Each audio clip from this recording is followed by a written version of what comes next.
So in this video, we're going to have a quick revision on the basic terms used in electrolysis, and also we're going to use an examples to illustrate the electrolysis of molten electrolyte.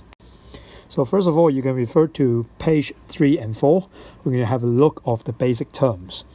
So for this part, okay, we are first of all, the electrolysis, you have to recall, okay, electrolysis is the decomposition of electrolyte by electricity.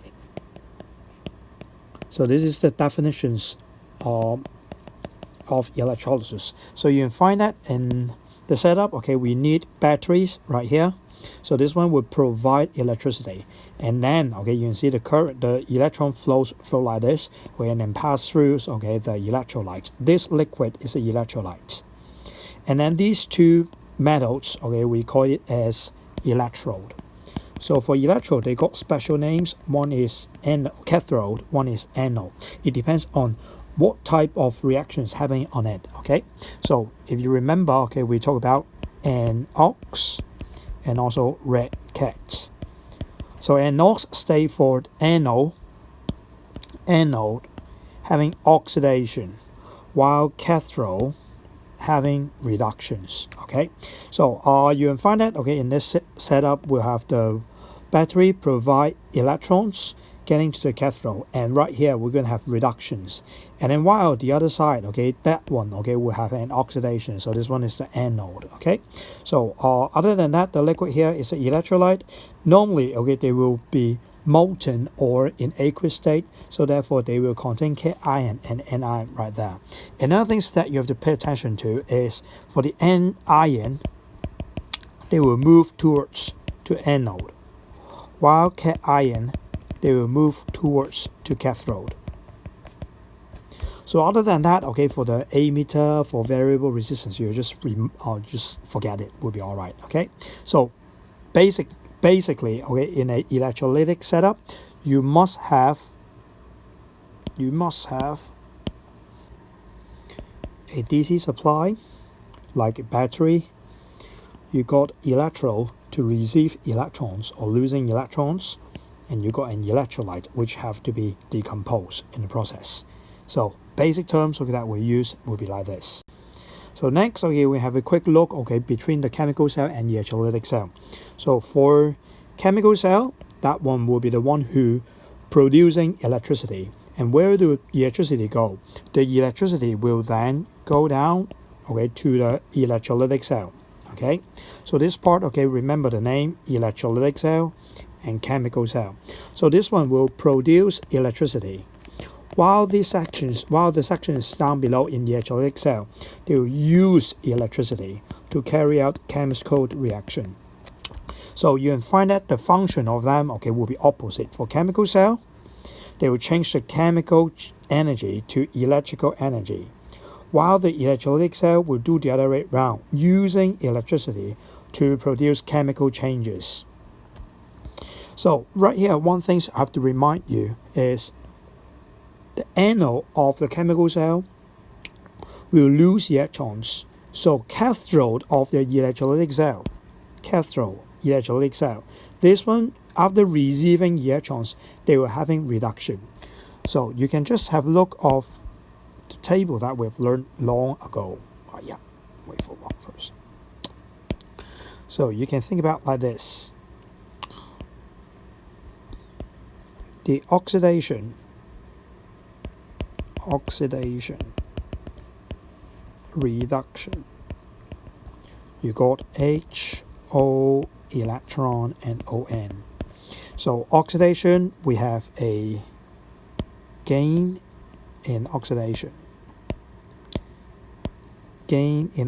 So this one will then be gain, lose like this. Okay, so if you can see that, okay, at anode and ox, so this one will have oxidation. They will lose electron. After the electron lose, the electron will all the way go down into this part. So once they gain electron, then this part should having reduction. So when this one anode, they must connect to a cathode, and the opposite side will be anode, and again this one will be cathode. Okay, so they alternatively anode link with cathode link with anode, things like that. Okay, so this will be the chemical cell and the electrolytic cell. And for the electrolytic cell, chemical cell, you have to know some basic comparison. Mainly questions on this will be MC. So you have to know that for chemical cells, that will be a device for generating electricity. While electrolytic cell is the one who bring chemical change by electrical energy. That means this one use electricity, this one produce electricity. So very important. For chemical cell, that is a spontaneous redox reaction. Spontaneous, that means it itself, they will carry out the reactions without any extra energy required in it. Just think about like this. You got a chemical cell, remember chemical cell, we got a voltmeter right there. So you got Mg, you got Cu. Okay, in this setup, we know that, okay, Mg is more reactive than Cu. So therefore, the electron will flow like this. They're automatically doing that. Okay, you don't need extra energy. So we call this one spontaneous. Okay, better read it by yourselves. While the other one, electrolytic cell, that is a redox reaction which forced to take place. What means by forced to take place? You need electricity. Okay, so if you don't have dry cell, actually you can't carry out the redox reactions, okay, in the electrolytic cell. Okay, and then the other thing is quite complicated, it's the polarities of the electrode. Okay, for cathode and anode inside chemical cell or electrolytic cell, they have different polarity. But one thing very important, easy for you to memorize, is for chemical cell, you can remember CAN. Okay, chemical cell anode negative. So remember, if you talk about chemical cell, the anode one will be negative. Okay, while the other part, okay, you can memorize that this way. You can use pancake.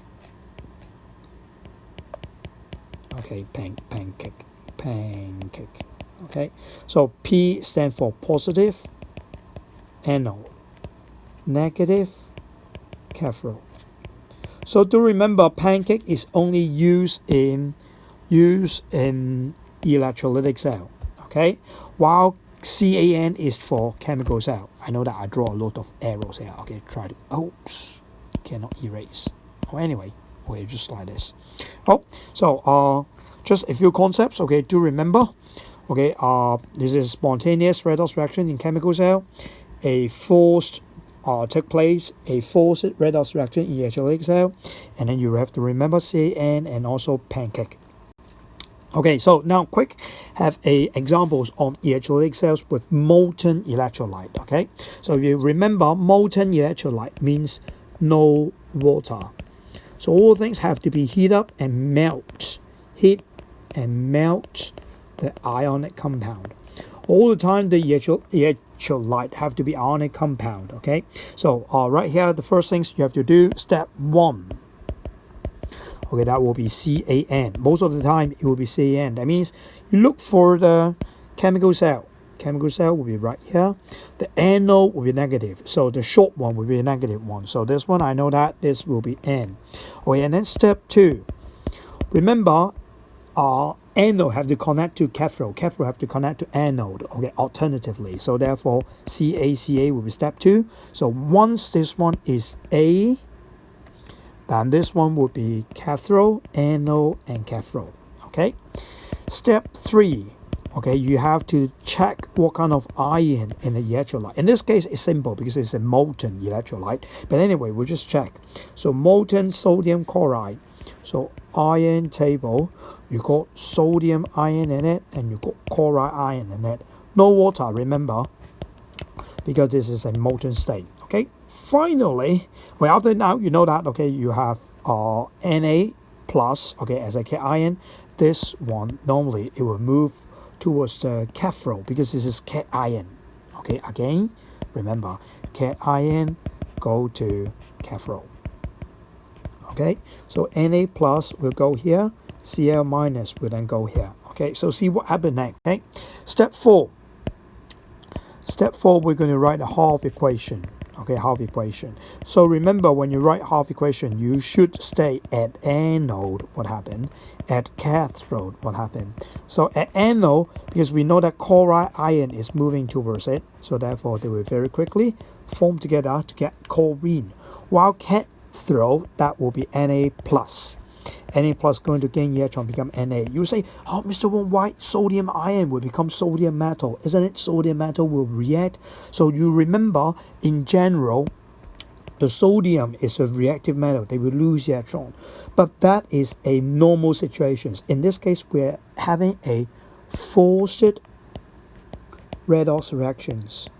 So we turn the other way round. Okay, we are having Na plus, okay, forcing an electron getting into it to get sodium metals. So in this case, okay, you'll find it.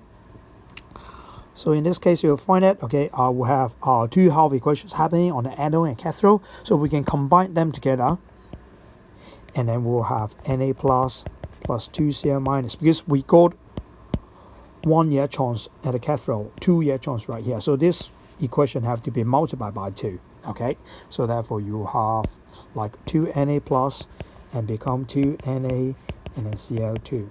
So write better. So you'll find that it will be 2 NaCl, that will be in liquid state, and then will become sodium and chlorine gas.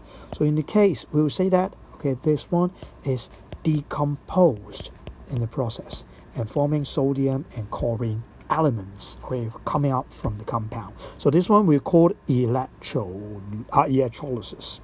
Oh, that's all for this part. Okay, hopefully the video is not that long.